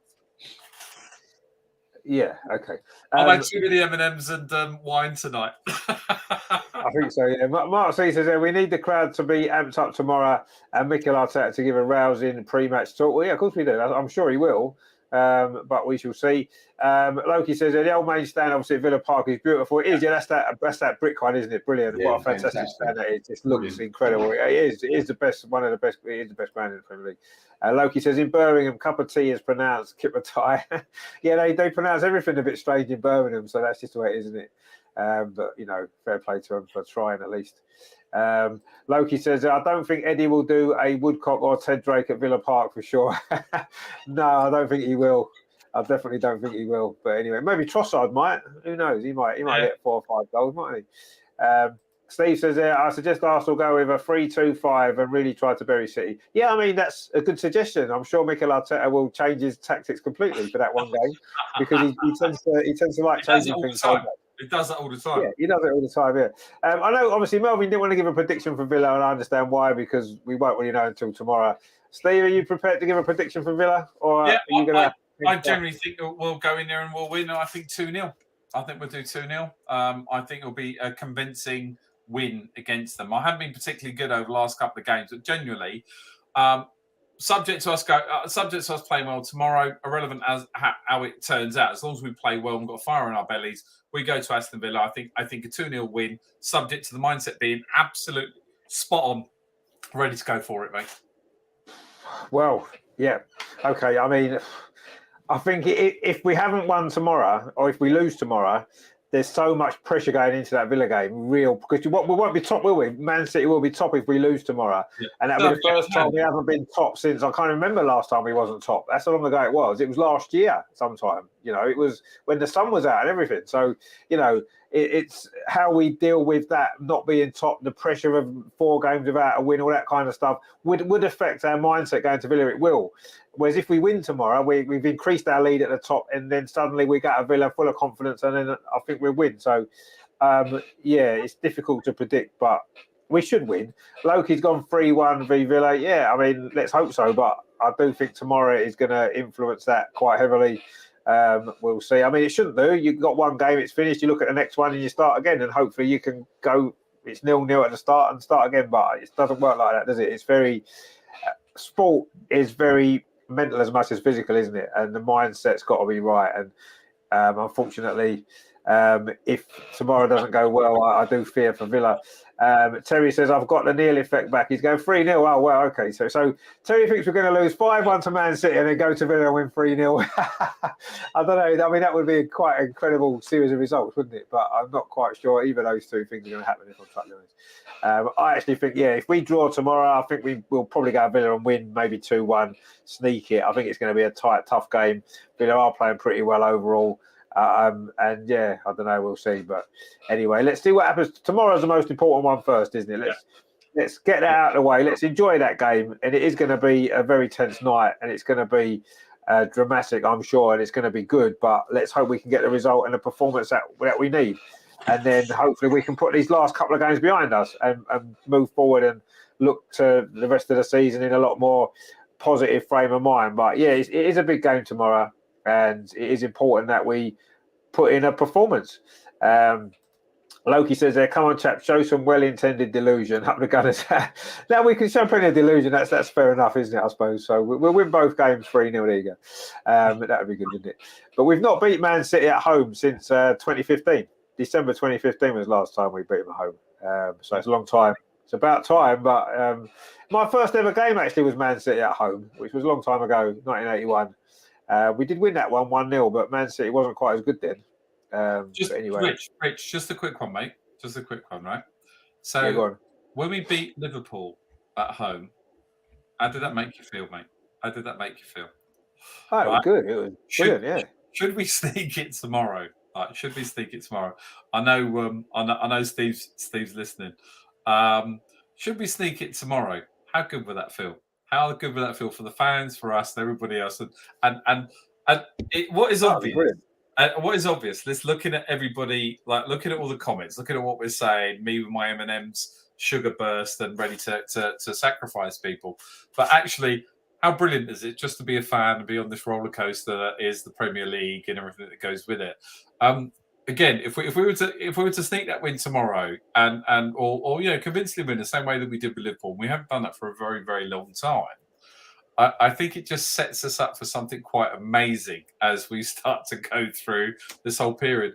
And I think that to me is the best part of being a fan, especially for Arsenal Football Club, is because we can actually sit here and go, if we just manage to win there, and there's like this one that's coming up and everything else goes with it. So I think actually we need to. I think as fans we're a lot harder on the team and everybody else than probably the team are on themselves. They're like, screw it, we lost. Let's go. We've got Man City. We're going to absolutely go at them. So I'm hoping that's the case. I hope that's the case for us. Is that tomorrow it's going to be a better game, and then Unai gets buried in an unmarked grave. Just put it out there. The thing is, though, it's been such a long time since we've actually been in a serious, proper title race, hasn't it? In the real tough bit of the season, March and April and all that kind of stuff. When we're in that heat of a title race, it's been such a long time that I think all of us are gonna. I don't know. It's going to be strange, isn't it, to experience that again? That feeling of every single game is so important. And knowing that every single point that you win and every single point that you lose is so important, and that extra tension that brings to us as fans. Imagine what it's like for the players and the management team and everybody else. It's, we've not experienced it for such a long time. And I want to, whether we win the league or whether we don't win the league this season, I want to at least start to experience this more regularly again. That the feeling of being in the title race, like we used to do every year, didn't we? We had 10 years in a row we were in a title race back in the day. And, I want to keep experiencing that again. And it's going to be weird this season because it's been so long. And the way that's going to happen is we get a good result tomorrow, and then if we lose tomorrow, then suddenly it could be 2 or 3 weeks' time. The title race is we're out of it, aren't we? Could feel like that. So I don't want that. I want it to keep going on until at least April and into May and stuff, and really get excited and feel that adrenaline every single game again. So important. Down to that last game. I want to be like those Man City fans waiting for that goal to be scored. Yeah. I mean, it finished like that, wouldn't it? Like Man City had last year, when they had to win their last game, and they were 2-0 down, and they came back and won 3-2. And yes, it's not Anfield '89 or anything like that, but something like that would be great to experience. But just being in the title race with a week to go, 2 weeks to go, knowing how important it is, I want to feel that excitement again. I want to feel that adrenaline. I really do, and I'm hoping that tomorrow is the first step towards getting to that point, because winning tomorrow would be such a big, massive step, wouldn't it? And put us in such a strong position. Steve's made a good point there. He says maybe hold the match at their Hotspur Stadium because City can't score there. Yeah, that's a good point. Yeah, was it 4 or 5 years in a row? Is it have not scored away at Tottenham? It's incredible, that, isn't it? I mean, who honestly, who else in the world has got such a bad record against Tottenham? Nobody, because Tottenham are terrible. Everybody beats them. How can City lose there 4 or 5 years without even scoring? That's ridiculous. That makes no sense. It's one of those weird football stats that just does not make any sense, does it? How does that happen? Yeah, they've got a good record. They got a good record at the Etihad as well. Haven't they, Spurs? Yeah, they have. I know. Yeah, they've got a good record there. Yeah. Not only in the league, the European, the Championship. I don't get it. I don't understand it. I genuinely don't understand it. They're awful. No. This is an awful team. But listen, Conte, and God forbid, Conte's gone off ill, and we wish him all the best. And honestly, I hope he's getting better. And they go on a really great run. Conte comes back, and they're awful again. They're absolutely terrible. What's going on? That did seem a bit strange, didn't it? They played well when he wasn't there, and then suddenly they get absolutely tonked at Leicester when he's back. But anyway, but no, that is one record I'll never ever understand. That how can Man City keep losing? That's fixture every single year. It's just ridiculous. But anyway, Terry says, enjoy tonight, chats. Many thanks, Richard, Magic, and Steve-O, and all in the chat. Don't forget Lee as well, who was in earlier. Loki says, thumbs up, peeps. Cheers, guys. Give us a thumbs up as well before you go. Until Terry's there saying, night, so Neil, get well soon. Indeed, get well soon, Neil. Loki says, we're top of the table again. Yeah, we are. We're top of the table at the moment. Indeed, we're going to enjoy it certainly until tomorrow at least, and we'll see what happens after that. Neil says, really enjoyed it, chat. Cheers, mate. Hopefully you'll be back already and fit for us next week to come on. That's what we want. Steve says there 5 matches, no goals for City there. Bizarre. Yeah, it is bizarre. Completely bizarre. It makes no sense. Absolutely makes no sense. But anyway, there you go. It's one of them things, isn't it? Maybe one day you might get a win there, but anyway, we'll see. So Terry says there, Richard Trickley, I thought this show was ending, just making me late home again. Really don't know why I like you. It keeps you out of trouble, Terry. That's what it's about, isn't it? That's it, mate. So that is the end of the show anyway. It has been, is it episode 22, I think, of the Arsenal review? Well, 22 episodes in. 22. And we're still top of the league. We're still top of the league after 22 episodes. Who would have thought that at the start of the season? Only Neil. He's the only one who thought that would be the case. But no, I mean, it's been a good season so far. Let's get it finished properly and starting tomorrow night. So anyway, good to see Melvin back, because I know Mondays haven't been working for you recently, because you know you're a thespian. You've got bigger fish to fry on a Monday night than coming to. Settle for. Go on, give your show a big plug so people can go and watch it, because it's so important. Where we get tickets? If anyone, tickets, Melvin. It starts on the 23rd of Feb, running to the 26th. 4 performances. It's in the Woodford area. That's in Essex. Thursday night, Friday night, Saturday night, and Sunday afternoon. Lord Arthur Savile's Crimes. We're all getting there. Yeah, it's anyway. It's on. It's on the Redbridge Drama Centre. You put that in.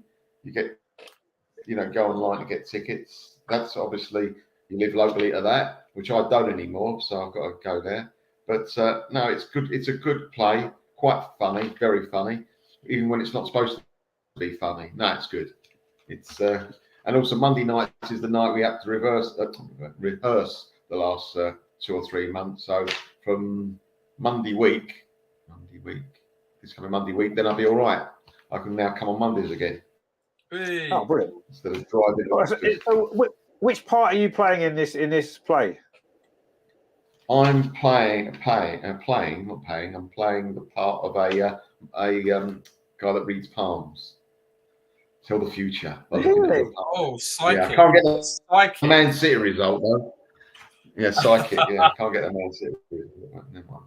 No, it's good fun. It is good fun. It's decent standard. Apart from me, it's decent standard as well. Decent. Yeah. Excellent. That sounds great. So if you're in the Woodford area in the end of February, definitely get a ticket to that and go and see Melvin And and it's give on him my some Twitter love as well. Crowd. On my Twitter handle, follow me on that. You'll get the post or the leaflet. And you'll get Facebook, signed. actually. It will sign your the show things as well. Program. The program. That's it. Get a signed program. There you go. I'm gonna come in my Arsenal outfit, mate. Yeah, Shorts. all right. Yeah, shorts, football boots. There we go. That'll be exciting. We look forward to that. Steve says, "Watch out for the women in Essex." Well, yeah, you've got to be careful of the women in Essex. Definitely. There's no doubt about that. That'll be fun, won't it? But no, I mean, if you're in the Woodford area, definitely check that out. Get some tickets and go and cheer Melvin on from in real life, actually, rather than just watching him on the show. Actually, go in real life. You can actually watch him performing for real on stage. It'd be brilliant.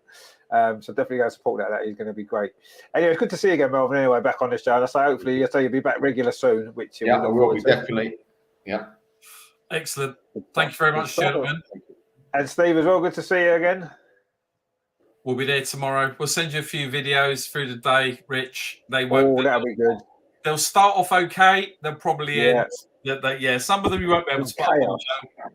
They'll end in chaos, I'm sure. Terry says there, can you put it down on Herne Bay Theatre? He said Woodford's too far away. Well, Herne Bay is a bit of a try out for the seaside. That'd be nice, wouldn't it? Maybe we'll have to do a tour of Great Britain, Melvin. Sure. Yeah, might do that. That sounds good. Good idea. That Melvin in tights going around the UK. Amazing. Yeah. That'd be good. Do a tour. Loki says Essex wear high heels, join the M11. Yeah, exactly. Yeah, it is kind of not far wrong there, Loki. That's why I got out of Essex for that reason. Steve says, well done, chaps. Enjoy it. No, good to see you, Steve. And I say enjoy the game tomorrow. Obviously, not too much, but there you go. I'm sure that you will. But no, so that was episode 22. That was good fun. And big week for Arsenal. 6 points up for grabs, and let's see how many we'll get. And I say tomorrow might decide it, but we look forward to that game tomorrow. I'll be here, of course, for the watch. It's 7:30 kickoff or something stupid, isn't it? Is it early kickoff? Mate, I don't know. I'm getting into London for about 12:30, so I have no idea. I probably won't even know. Definitely doesn't kick off at 12:30. That's on Saturday. The 12:30 kickoff. I'm sure it's a bit. It's not 8 o'clock, is it? Because it's on Amazon Prime. Yeah, 7:30. What time is it kickoff? 7:30. So kickoff is at 7:30, is it? So yeah, 7:30. So okay, yeah. So I'll start the show about 7:15. We'll go through all that. That's going to be good. We're going to enjoy that one tomorrow. So join us for that if you can. And then on Friday we've got the women's shows back. We're going to be looking ahead to the Arnold Clark Cup and also looking back on last week's not very good performance against Man City. So that'll be on Friday, and then of course Saturday, Aston Villa. Wow, that's going to be another big game, isn't it? So join us for that one as well. Saturday lunchtime, 12:30 kickoff. So we'll go live about 12:15. And hopefully it's going to be a big week. 6 points up for grabs, and hopefully 6 points will be won, and then we will be flying, and everything will be great on the world of Arsenal. Mark C says, 7:30. Yeah. Cheers for that, mate. Yeah, it's 7:30 kickoff tomorrow. So a bit earlier than usual, but gets it out of the way, doesn't it? So we've still got time to, hopefully celebrate. Yeah, I'm sure Steve will be celebrating anyway, won't he? Regardless. Terry says, thanks again, chaps. Great show. I much appreciate it for your time. Take care and coming on. No, cheers, Terry, for watching, and everyone else in the chat as well. Don't forget to give us a like before you leave as well, because that would be much appreciated. And I'll see you tomorrow for the big game, Arsenal Man City. Wow. Takes me back to my first ever Arsenal match. That was a 1-0 win. We'll take a 1-0 win tomorrow, won't we? That'll be good. But I don't think it'll be Raphael Mead. It won't be Raphael Mead scoring a goal this time. It'll be someone else. Who knows? It might be Trossard. Let's hope so. Anyway, we will see you tomorrow. Take it easy, guys. Thanks for watching. Thanks to Melvin and to Steve, and of course to Lee as well, having his nice meal now. I'm sure he's enjoying himself. And we will go and see you tomorrow. Take it easy. Enjoy the rest of your evening. North London! Go. Real Martinelli. It's now with Granit Xhaka. Is it going to be the third goal? It is the third goal. Granit Xhaka with it. That seals it.